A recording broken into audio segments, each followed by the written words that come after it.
Ready? What happened? I don't know.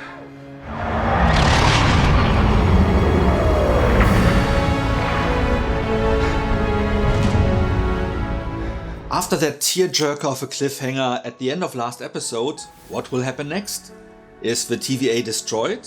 Is everyone dead? What does it all mean for the entire universe? And most importantly, will the solution be another great chapter, or will the so far fantastic season lose its way? Hi there, it's Micha. If you'd like to get my take on it, then join me for this review video.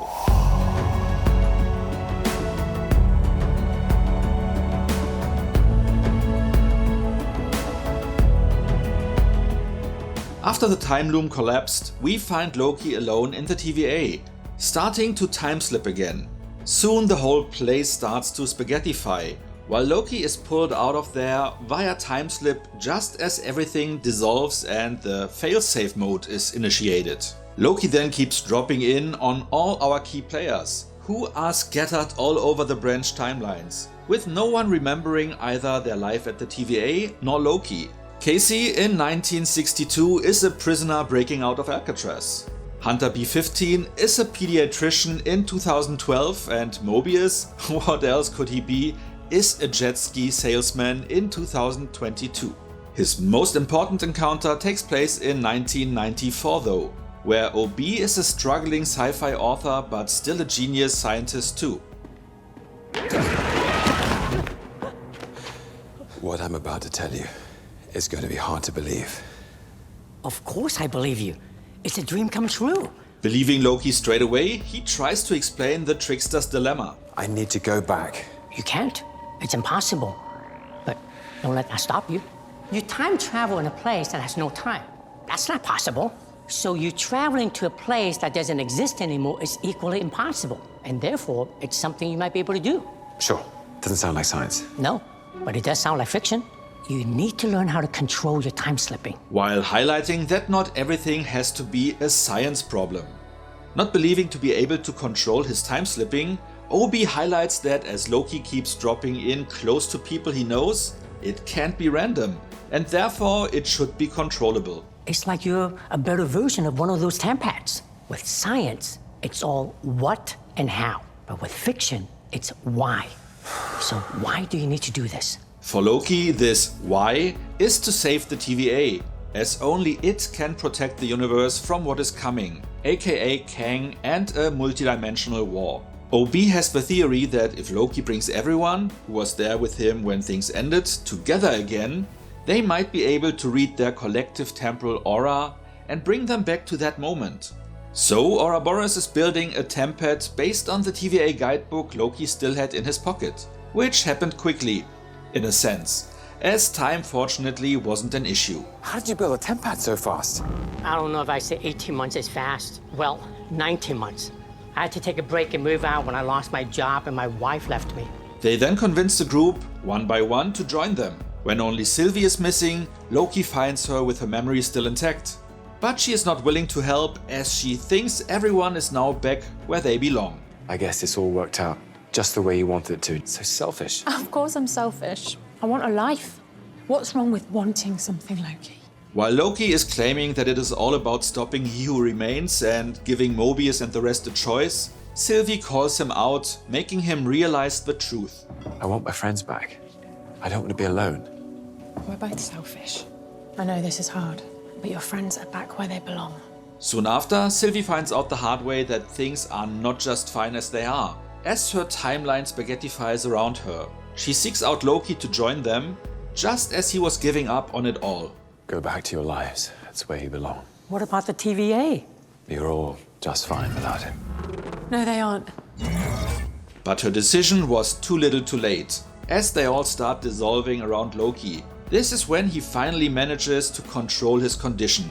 I controlled it. You learn to control your time slipping. It's not about where, when, or why. It's about who. Ending the episode with him jumping back to right before where things went awry. I can rewrite the story.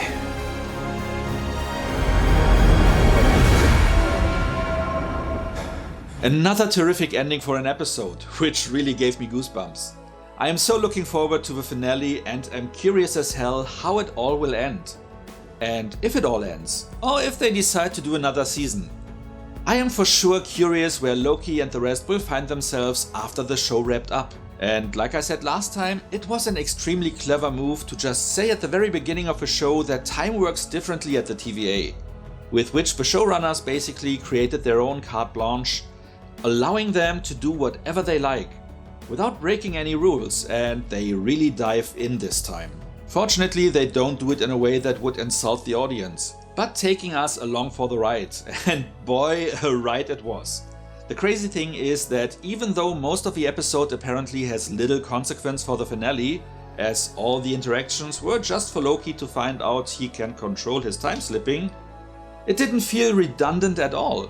Making him realize that not losing his friends is his motivator, his why, which is his key to controlling his time slips, gives it all true meaning. Still, ultimately, the Tempest Ouroboros created, them assembling as a group, and their collective temporal aura, that was all apparently not relevant, as Loki was the key all along.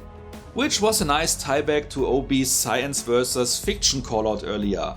Making it a fiction issue is way more in line with Marvel anyways, and Loki for sure will not complain to find out it all revolves around him, even though he is a good guy now.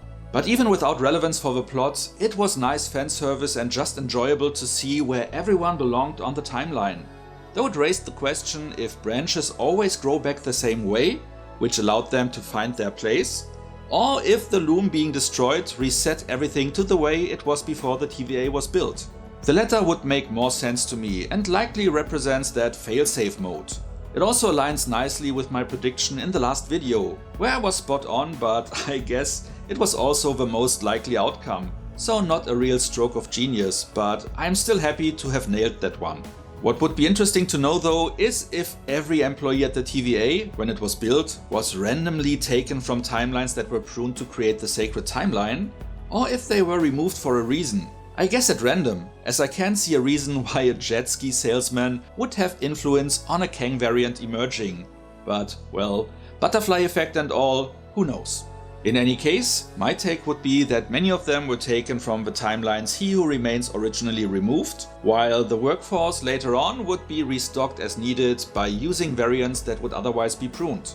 Likely it will be up to the viewer to decide. Character-wise, this episode also had a lot in store for us, from the insights into all the main players regarding their original lives, to Loki realizing his real motivation, his sense of belonging, which has informed his new glorious purpose for a while now, and will continue to be his guiding principle going forward. But without them, where do I belong? Like I said many times before, I'm a sucker for a compelling redemption arc, and in Loki we have a fantastic one throughout this show. There are still many things we don't know yet, like why are the timelines dissolving? Does that indicate Kang variants rising and the start of a new multidimensional war? Or, if all was reset to how things were before the TVA was built, is this now He Who Remains also reset? Restarting his work and removing branches that don't fit on the sacred timeline? Also, are Ravonna and Hunter D19 lost or after being pruned will return? And if so, where are they now? What will happen with Brad? And will Miss Minutes pop up again, as she apparently was backed up on disk somewhere? Why is Loki time slipping again, and why was he in the first place? Can't be because he was at the end of time, as Sylvie was there too and doesn't time slip. It answered my question from the first episode though, as to why we see him slipping to other places in the trailer after his condition was fixed. Another question, does Sylvie remember everything because she is another Loki variant and Lokis don't forget? Or because her having the Master Tempad? Could be that both remember because they have no original place on this reset universe. Maybe this is just part of the fiction, and honestly, that wouldn't even bother me. Next one, what was that failsafe mode? Was that sending everyone back to their timeline, the reset we saw, or something else? And is it even relevant anymore now that Loki is back in the room where it happened? No one else is in the room where it happens. And of course, can Victor Timely be saved, and if so, what will that mean for the TVA and the MCU going forward? If those questions are answered in the finale or in another property of the MCU remains to be seen. And with that being said, let's go to the rating, but before we go there, let me ask you to like and share this video if you enjoyed it so far. And if you're no subscriber yet, maybe consider to change that. By also hitting the notification bell, you will get a heads up for most of my new videos. Now for the rating. It was another entertaining episode, and though much of it was of little consequence for the overall plotline, nothing felt like fluff, and indirectly served the purpose of guiding Loki to the place where he needed to be, controlling his time slipping and hence controlling his destiny, building on something Sylvie told him before. We're all writing our own stories now. Go write yours. Once more, I have nothing to complain about. The chapter was visually pleasing, did great fan service, was well acted and directed, and came with many fun moments. Be it O.B. running tests on Loki. This equation proposes that. What are you doing? Science. Or just really silly but funny visuals, like Loki moving like one of those air dancers. Overall, I loved this one as well, though the previous entry was a tick more impactful. As that one was 9.5 out of 10, I'm going with 9 out of 10 for this episode. Like I keep saying, I'm really happy with this series and this season in particular. Loki so far is the best Marvel show on Disney+, and this season even tops the previous one. It might even be the best season of all Disney+ shows, period, including properties outside of the MCU. At least for those I have seen so far, it's completely true. What about you? What do you think will happen next? Where do you think Loki will pop up next after this show has ended? Do you think there will be a third season, or will they bring the guys into the main MCU properties? Whatever you like to share, let me know in the comments. So much for now, see you next time, and thanks for watching.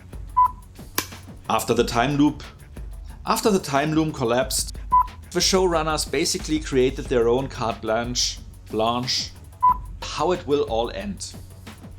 How it all will end, mother. Which was a nice tie back to O.B.'s science fiction versus